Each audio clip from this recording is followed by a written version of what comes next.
dihitung surat suara dari kotak ada 263 per 20. Dari per 20, 1, 2, 3, 4, 5, 6, 7, 8, 9, 10, 11, 12, 13, 14, 15 tiganya ada di sini, 263. Kita lanjut penghitungan nih Bapak Ibu. Data pemilih, jumlah pemilih dalam daftar pemilih tetap DPT laki-laki 135, perempuan 142, jumlah 277. Pengguna hak pilih, data pengguna surat suara, jumlah surat suara yang diterima termasuk surat suara cadangan dari DPT 296.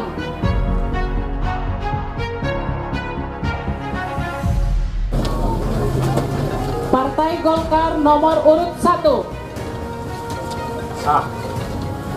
PTPS Sah. Partai Golkar nomor urut 1 Sah. PTPS Sah.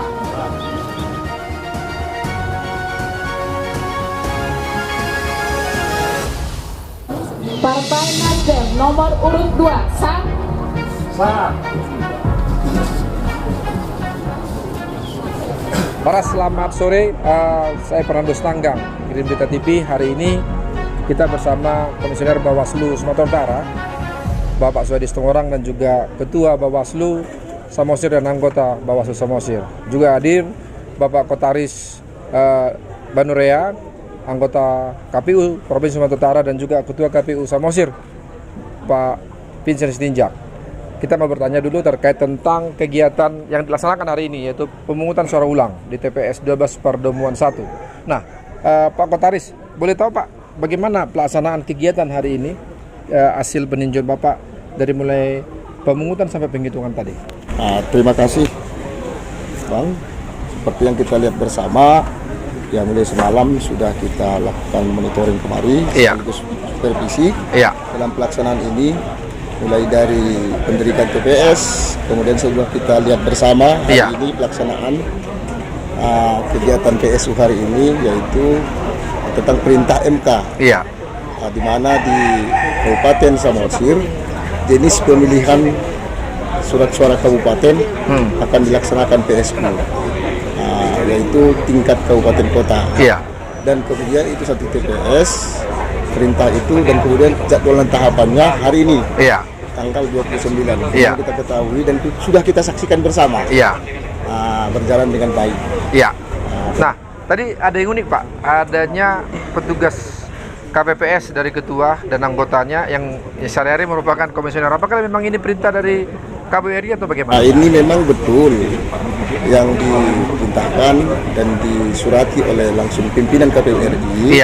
Bahwasanya perintah itu langsung bertindak menjadi anggota KPPS bersama ketua, langsung dari KPU Kabupaten Samosir itu sendiri. Di mana kita lihat tadi anggota KPPS itu ada 4 orang dari KPU Kabupaten Samosir, dan ketuanya, ketua KPPS-nya bertindak sebagai dari Kordip divisi teknis langsung yang memandu, dan kemudian ada anggotanya tambah 3 orang lagi dari sekretariat KPU Kabupaten Samosir. Baik, secara teknis boleh tahu berapa tadi yang hadir para pemilih dari jumlah DPT yang ada? Mungkin jelaskan Pak Ketua, silakan. Jadi dari DPT kita, perintah MK itu yang berlaku atau berhak menggunakan hak pilih hari ini adalah DPT per 14 Februari, jumlahnya 277, ditambah dengan DPK yang hadir per 14 Februari jumlahnya 13 orang. Dari 13 orang DPK sesuai dengan yang dibacakan tadi, semuanya hadir 100%. Kemudian yang tidak hadir itu dari DPT, artinya dari jumlah yang hadir semuanya DPT tambah DPK 263, berarti selisihnya 27 orang tidak hadir dari DPT. Baik. Nah, kalau untuk perolehan suara apakah sudah didapatkan untuk saat ini? Sedang disusun, tapi sudah dibacakan, tapi belum bisa kita bacakan secara detail. Baik. Nah, di sini ada Pak anggota Bawaslu Provinsi Sumatera Utara, Pak Suhadi Situmorang beserta jajaran.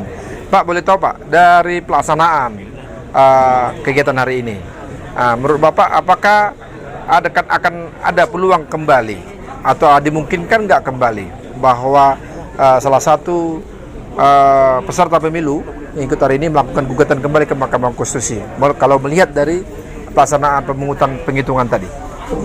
Terima kasih Bung Fernando. Tata cara pelaksanaan prosedur dan mekanisme PSU hari ini menurut pandangan Bawaslu untuk sementara ini masih dalam koridor sesuai dengan regulasi. Baik itu berdasar pada putusan Mahkamah Konstitusi nomor 148 tahun 2024 maupun Undang 1 Maret 149 2024 maupun Undang-Undang nomor 7 2017 tentang pemilihan umum. Bahwa apakah akan ada peserta pemilu yang akan melakukan permohonan sengketa ke Mahkamah Konstitusi pasca PSU, itu merupakan hak konstitusi dari warga negara dan atau peserta pemilu. Dalam hal ini adalah partai politik. Akan tetapi hasil dari pengawasan kami, baik sebelum pelaksanaan PSU, masa persiapan maupun pelaksanaan kegiatan pada sore hari ini, kami akan tuangkan dalam laporan hasil pengawasan. Hasil pengawasan LHP tersebut nanti akan kami bahas dalam rapat pleno untuk mendeteksi, untuk mencermati maksud saya, apakah ada potensi-potensi dilakukannya permohonan sengketa PSU pasca PSU tanggal 29 Juni sore hari ini. Demikian Bung Fernando. Kalau sepintas tadi, apakah ada kembali terulang hal yang terjadi sebelumnya dari mulai lalainya dalam Ketua KPPS menandatangani surat suara sebagaimana gimana menurut laporan dari Panwas lapangan Bapak? Baik, terima kasih. Kalau kita membaca konsiderasi putusan Mahkamah Konstitusi 149 dan putusannya bahwa PSU pada hari ini disebabkan karena tata cara, bukan karena persoalan perbedaan hasil. Iya. Perolehan hasil antara pemohon dengan termohon tidak, tapi lebih kepada tata cara prosedur, yakni tidak sahnya 32 surat suara karena tidak ditandatangani oleh Ketua KPPS pada TPS 12 Desa Perdoman 1 Kecamatan Pangururan. Nah, kalau kami melakukan pengawasan pada hari ini, pengalaman 14 Februari yang lalu tidak terjadi pada hari ini. Artinya, tata cara, prosedur, dan mekanisme itu sudah dilaksanakan oleh penyelenggara teknis tahapan PSU pada tanggal 29 Juni hari ini. Ini persoalan tata cara. Hasilnya, itu nanti mari sama-sama kita ikuti proses rekapitulasi pada tingkat kecamatan sampai tingkat kabupaten. Meski tadi penghitungan suara sudah dibacakan oleh Ketua KPPS. Demikian Bang Fernando. Baik, terima kasih Pak Suhadi. Saya kembali ke Pak Kotaris. Pak Kotaris ini kan banyak yang menilai dan ada yang mengatakan bahwa ini bagian daripada kelalaian daripada penyelenggara. Nah, ada yang mengatakan bahwa penyelenggara tingkat kabupaten pada pelaksanaan pemilu lalu tidak langsung melakukan bimbingan teknis kepada tingkat KPPS, tapi menyerahkannya kepada PPK. Menurut Pak Kotaris itu bagaimana? Tentunya kalau masalah BIMTEK sudah di BIMTEK itu semua. Iya. Saya kira itu mungkin barangkali kelalaian teman-teman kita KPPS kemarin. Iya. Pastinya secara berjenjang sudah di BIMTEK, baik dari PPK juga BIMTEK PPS. Begitu juga selanjutnya, dan selalu kita ingatkan kepada teman-teman kita melalui KPU Kabupaten Kota supaya selalu membintek dan terus melakukan penguatan terhadap pelaksanaan di lapangan. Itu yang selalu kita ingatkan. Kalau boleh tahu Pak Kotaris, untuk pelaksanaan BIMTEK untuk KPPS itu apakah dilakukan oleh langsung komisioner KPU atau PPK atau PPS kepada KPPS-nya? PPS dan PPK, dan selalu kita ingatkan juga tambahan. Maksud saya PPK, PPS yang melakukan BIMTEK kepada KPPS ya, bukan langsung komisioner KPU ya, kabupaten bukan ya. Baik. Nah, ada wacana ini Pak bahwa pasca daripada kelalaian tersebut akan ada gugatan atau laporan kepada Dewan Kehormatan kepada penyelenggara di tingkat kabupaten. Bagaimana KPU provinsi menanggapi ini? Ya, tentunya kita selaku penyelenggara pemilu ya kita hanya menunggu lah. Iya. Ya, itu hak konstitusional. Iya. Ya, kita hanya menunggu. Belum bisa kita bicara sampai ke sana. Iya. Kalau memang ada, ya tentunya ya kita terangkan dan kita hadiri. Iya. Ketika ada nanti gugatan ataupun laporan ke DKPP, Iya. itu namanya juga kita selaku penyelenggara pemilu. Ya tentunya apa yang ada tentunya harus kita taat terhadap regulasi. Kalau kita diundang pastinya kita hadir. Nah itu tidak itu hanya melekat seluruhnya, baik itu tingkat provinsi, KPU RI sampai ke jenjang ke bawah. Kita hanya menunggu undangan tersebut. Baik, Pak Suhadi, bagaimana pengawasan ke depan dalam menyikapi pilkada ini sehingga hal-hal seperti ini tidak terjadi lagi pada pilkada serentak di Sumatera Utara khususnya Kabupaten Samosir. Terima kasih Bung Fernando. PSU hari ini menjadi catatan yang sangat bersejarah bagi Sumatera Utara, khususnya Kabupaten Samosir. Sebab sejak 2005, pertama sekali pilkada langsung sampai dengan pilkada langsung, kemudian pemilu 2019 yang lalu, baru ini pernah terjadi PSU di Kabupaten Samosir. Sekali lagi ini menjadi pelajaran yang amat berharga, baik bagi penyelenggara pemilu maupun bagi semua stakeholders. Dari sisi institusi, Bawaslu berkaca dari pengalaman hari ini membuat program dan sebagian sudah dilaksanakan akan melakukan mekanisme pengawasan yang cukup ketat. Pengawasan itu tidak hanya di institusi Bawaslu, tetapi juga melibatkan berbagai stakeholders. Sejak mulai dibukanya tahapan pilkada 2024, Bawaslu sudah menggandeng berbagai stakeholders, ya, apakah itu tokoh masyarakat atau tokoh agama, forum warga, kemudian lembaga-lembaga formal dan non formal. Selain itu kami pada tingkat provinsi juga membekali jajaran kami, Bawaslu Kabupaten Kota, Panwas Kecamatan, pengawas kelurahan desa, sampai nantinya kepada pengawas TPS. Kalau untuk pembekalan terhadap PTPS, pengalaman pada pemilu 2024 yang lalu, Bawaslu Kabupaten Kota justru ikut mendampingi Panwas Kecamatan melakukan pembekalan terhadap pengawas TPS, menyangkut tugas dan fungsinya. Utamanya adalah pemahaman terkait dengan regulasi yang diatur dalam PKP nomor 25 tahun 2023 tersebut. Tidak hanya itu, jajaran kami pengawas pemilu juga menyiapkan alat kerja sebagai bahan kontrol terhadap kerja-kerja teknis yang dilaksanakan oleh penyelenggara teknis tahapan pemilu atau pilkada 2024 ini, yakni KPU dan jajarannya. Demikian. Pak Suhadi, apa yang dilakukan oleh Bawaslu Sumatera Utara, Kabupaten juga, dalam hal bagaimana mencegah terjadinya dukung-mendukung oleh aparatur sipil negara kepada calon bupati, wali kota di Sumatera Utara? Beberapa waktu yang lalu ada dugaan suara seseorang pejabat melakukan pengumpulan kepada guru, walaupun sempat dilaporkan ke Bawaslu dan dinyatakan Bawaslu tidak terbukti.